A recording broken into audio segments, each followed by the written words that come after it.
Hey, everybody, this is Eric Rousseau, the festival director from the Comedy Film Fest. I'm joined today with two amazing filmmakers. I'm going to start with Bish. Bish is back after, I think you were the first year. It was, yeah. Yeah. Introduce yourself. Tell us a little bit about your film this year. Hi, my name is Bish. I'm a writer-director based in Chicago, Illinois. And this year I brought It's Your Night, Babe. It's a manic comedy about a bachelorette party gone wrong. Awesome. It's a lot of fun. We're so thrilled to have you back. And we're also joined by Joe. Joe, welcome. Introduce yourself and a little bit about Order Now. Thanks for having me. I'm Joe Frezza, working out of Detroit, Michigan. And we made Order Now, the ChristCo Cross Home Crucifixion Kit, which is an infomercial, a product infomercial that addresses, I guess, the needs of people that want to crucify somebody but don't have the things that they need to do it. Because we've all, at one time or another. We've all been there. We know what it's like to just, I've got to get this guy up on a cross, but I just don't have the materials. Yep. The films here are just so much fun, and we're so lucky to have y'all. I guess what I want to start with is, Joe, like, where did this idea come from? It's so incredibly stylized. It feels like something that just like clicked on the TV at, 1 a.m. Like, how did you come up with it? I actually wrote it when I was about 12 with my brother, who was 7 years older than me, and from who I probably got like kind of a dark sense of humor. But, we just watched, it was the 70s and the early 80s, and we just watched tons and tons of television. And this was before The Office or whatever, when they kind of like retooled the tone of advertising. So that pitch voice was like a second language to us, I guess.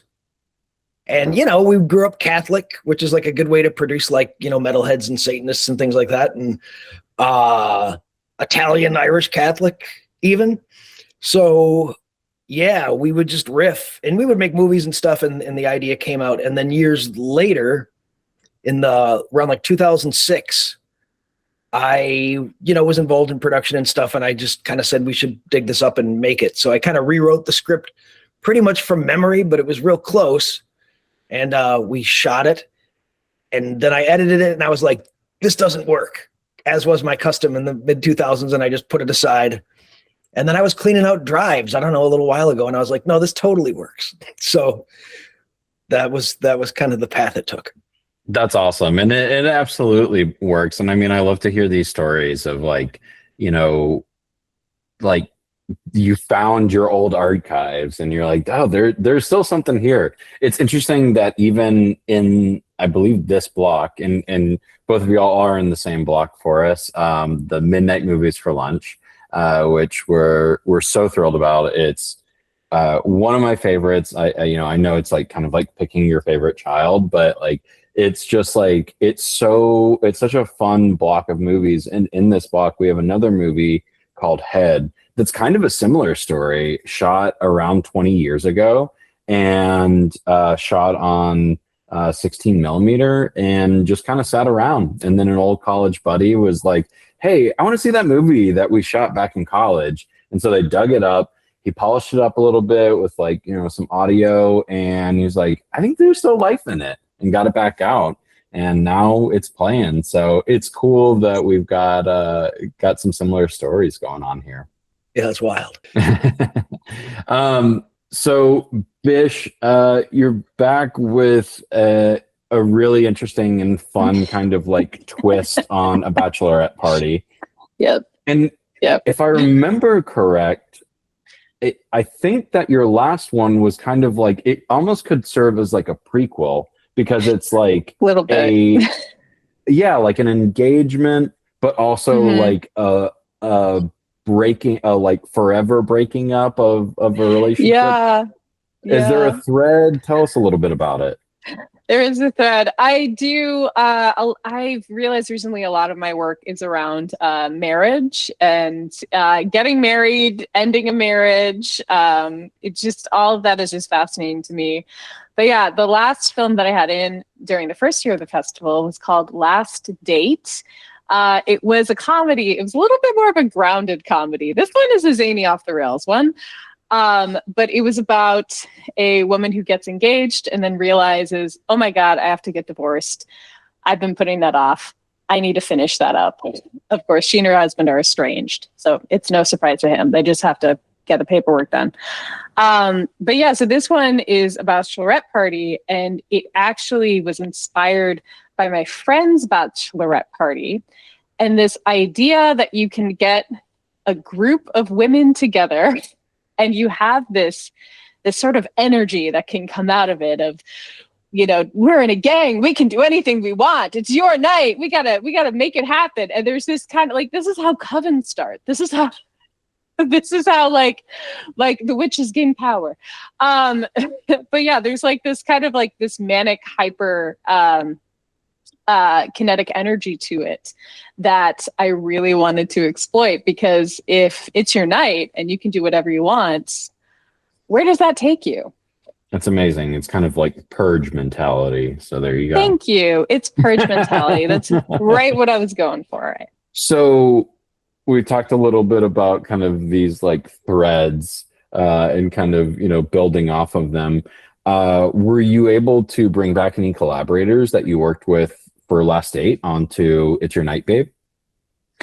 Yes, I was. I worked with a lot of wonderful people on both of these. I worked with, because they were just most of my friends in the Chicago comedy scene. So this is a little bit of a weird one, but the person who played the ex-husband in Last Date, Andrew Cochran, his sister, Allison Cochran, is the maid of honor. And that apartment where we shot at is his apartment, her apartment, and her best friend, Shu, who plays the bride. That was their house. So it's, you know, just with the way that I work and the way the Chicago comedy scene is, everything is always interconnected. And then also for this one, I brought back Kay Morales, the DP. She did a wonderful job again. So it's nice to have people who are willing to go with you into the crazy. So speaking of going into the crazy, Joe, tell me about like talking about this idea with other people. I mean, it sounds like you had it for a while, you're thinking about it for a while, and then all of a sudden you're like, okay, so we're going to go ahead and make this thing. You know, that group of collaborators that you work with, how did you know them? How did they approach this project? You know, I spent a lot of years and still kind of have one foot in the music scene in Detroit. And a good friend of mine, going back to like high school, you know, eventually moved into commercial production and things like that.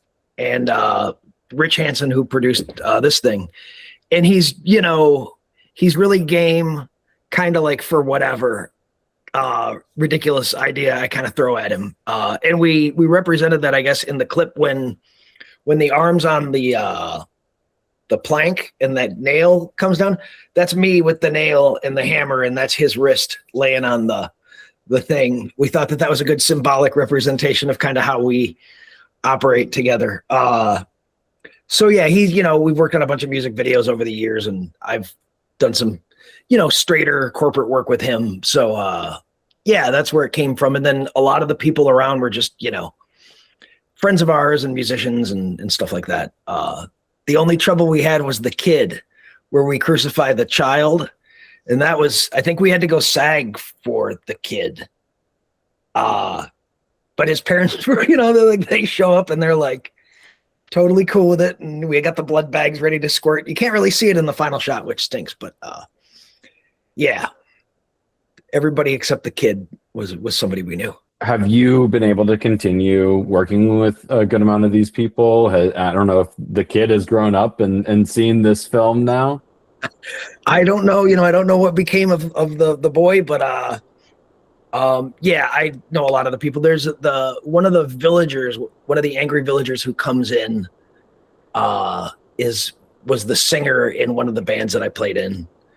So she's in there, and yeah, it's all folks that we know, and but I'm not really like film is just kind of a thing that happens when there's an idea to do something, and you're like, oh, this has to be film related, then you do that. But sometimes it's a band or whatever, or a painting or whatever. You just kind of go as you go. So it sounds like for you, you're like an all-around capital A artist here. Like you do a little bit of everything. Capital I idiot, I guess. I don't know.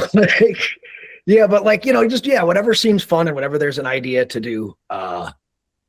Yeah, a lot of it has, satirical intent, I guess. I played in a band for a few years, was a founding member of a thing called Electric Six, which was very satirical kind of in intent.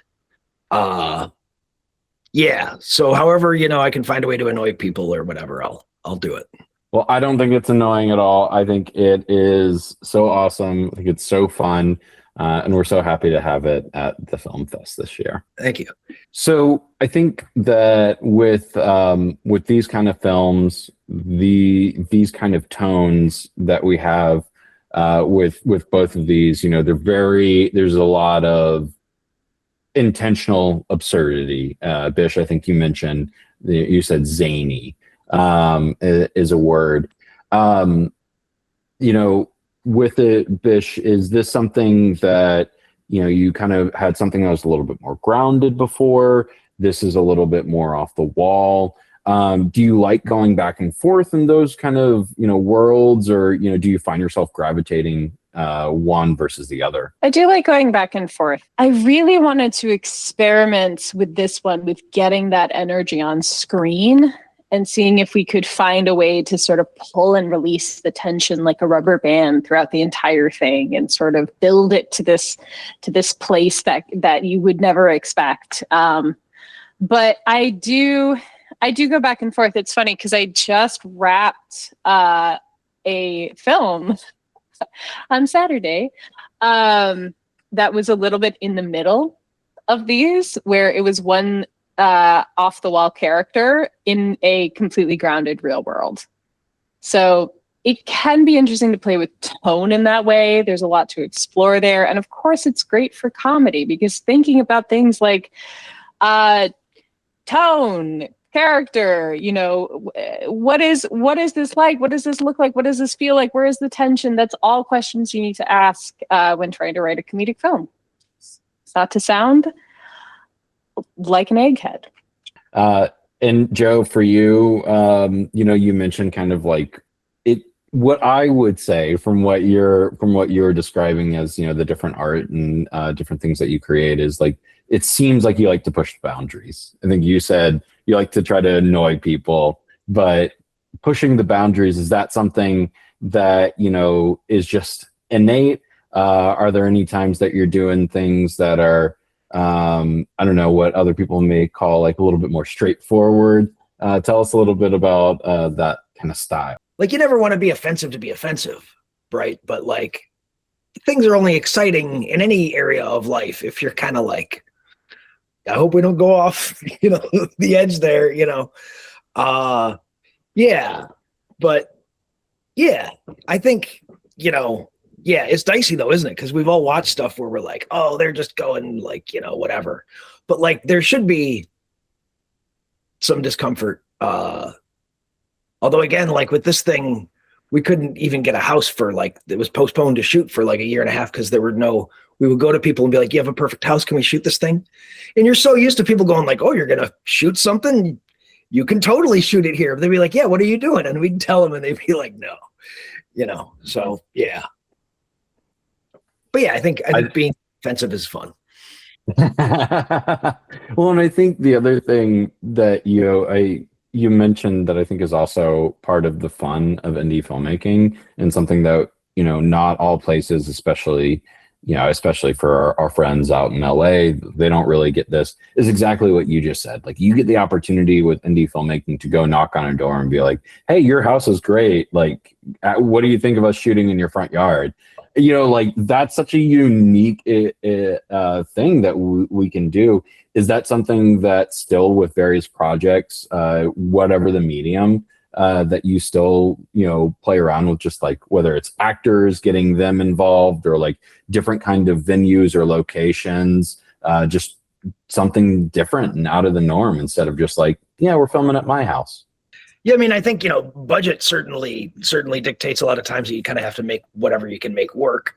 But also, like, people are so interesting, and you meet all the time. I'll like meet people and I'll just be like, I've got to come up with something. Yeah, I mean, there are people I've known for years. I'm like, one day I'm going to figure out, like, but that guy's got to do something. You know what I mean? But then, location wise, like we had to break into we didn't break in, but we drove into a cemetery like out in Pontiac, Michigan one morning at like 7 a.m. and set up a band on a hill, like among the tombstones. And there's like 30 of us there, like there's a wardrobe people. And like, it's a Sunday morning, you just cross your fingers and hope that you don't get thrown out, but that's fun. It's exciting. Hell yeah, it is. That's awesome. Bish, what about you? This idea of kind of going against the grain and, maybe just pulling in people who, like Joe said, look interesting, or like locations that are just like, I've got to find a way to shoot there. Oh, all the time. I have a folder of photos. When I see a good location, I'll just take a picture and shoot it. It's funny that you mentioned that, because I actually am directing a feature with somebody this summer, and it's an experimental feature where it's improv comedy. It's like a mockumentary. And we interviewed somebody to play one of the leads, and they were not right at all for the lead character, but they were such a good talker that we were like, do you just want to be a friend? We could write a friend. Do you want to just come in and be a friend? Because both I and the producer were just stunned that this person he had the gift of gab. He just kept going, and it was interesting. And we're like, that's not what this character is, but that's probably what the people around him are like. Our lead character is kind of a quieter character, so of course he would attract people who love to talk. Like, this makes perfect sense. So leaving room in any script or any project for things to open up, for things to change, to adapt, that's always been a recipe for success for me. I love that. I love those stories. I've been pelting y'all with questions this whole time, and you've heard each other know the backgrounds a little bit, and I know y'all are at a little bit of a disadvantage because I've seen the films, you haven't seen each other's films, but I want to open it up to y'all and see if you have questions for each other. I am so curious about this Crucifixion infomercial. My question is, as a Catholic, was there, because you always hear about Catholic guilt, was there a little bit of guilt for doing this? I always say, I've had clinical professionals confirm this, that I kind of dodged the guilt part of it. My parents were just kind of like, yeah, whatever you do, it's fine. Just like, don't, like my brother makes flaming arrows in the backyard in the suburbs of Detroit, and like shoot BB guns in the basement, shoot out the lights and stuff. Like, it was really feral. But it was like Leave It to Beaver, but feral. Mm-hmm. So I've dodged that. And in place of it is this thing of like, yeah, like, or something. I don't know. Mm-hmm. It's probably so pushed. It's probably in there and screwing me up in ways I'm not aware of. And I'm just, No, trust me. If you don't have any religious trauma, great job. I do, but it's more like a chip on my shoulder about like authority and like Patrick McGowan. When I found out that he went to a Catholic private school, I was like, oh, that's where The Prisoner comes from. It's one of my favorite series. I love that show so much. It's so good. Yeah, makes perfect sense. Mike, I have a question, which is, what happened on the actual, if you can say, on the actual Bachelorette night that inspired this movie? Funnily enough, nothing too dramatic happened. I mean, we were at an Airbnb, we went out for drinks, we got pizza, we went back, and at that point I left, but I think they ended up watching movies. So it was really like, if you hear the play-by-play, it does not sound exciting. What was exciting was being out with your friends, and this is the day, and this is it. Oh my god, what? Oh my god, we could do anything. Like it just like the vibrancy of that, and that's something that, like, you know, we're Midwestern. We're not those types of people. But seeing my friends and her friends and everybody like in this bubble of chaos was exciting. So yeah, we did not take a pizza delivery guy hostage that night, but we could have. I mean, I will say, from the Austin perspective, Austin has like become one of those cities, kind of like New Orleans or Vegas or Nashville, where like for whatever reason, bachelorettes like flock to it. Oh yeah. And it's just like everything that you're describing, Bish, is accurate. Like they really think that there's just like this bubble that surrounds them, and everyone else is just orbiting wherever they are, no matter what's going on. And I will say, from a comedy perspective, in the off chance that maybe somebody is going to have a bachelorette party and they're watching this, don't come to a live comedy show. Don't do it. Just no one wants you there. No, it's so true. But that's the thing, is it's like, there's this thing with women where we individually have had so many experiences where we're on the outside and we're lower status and we don't have the power. But then when we get into a group, suddenly we have the power and it's our night. She I don't know, who knows how many she'll have, but she might only have one, and we gotta make it. And it's just like, so it's like just no holds bar. All rules are off. Nothing applies. And it's so funny that we have this like societal structure that like enables this. And it's like, maybe we should just go a little crazy throughout our lives instead of crazy once. You know? Just a little. Very fair. Very fair. Well, this has been amazing. I feel like I'm always obligated to ask the question that some people love and some people hate, and that is, what's the next thing that you're working on? Bish, you mentioned a couple projects already.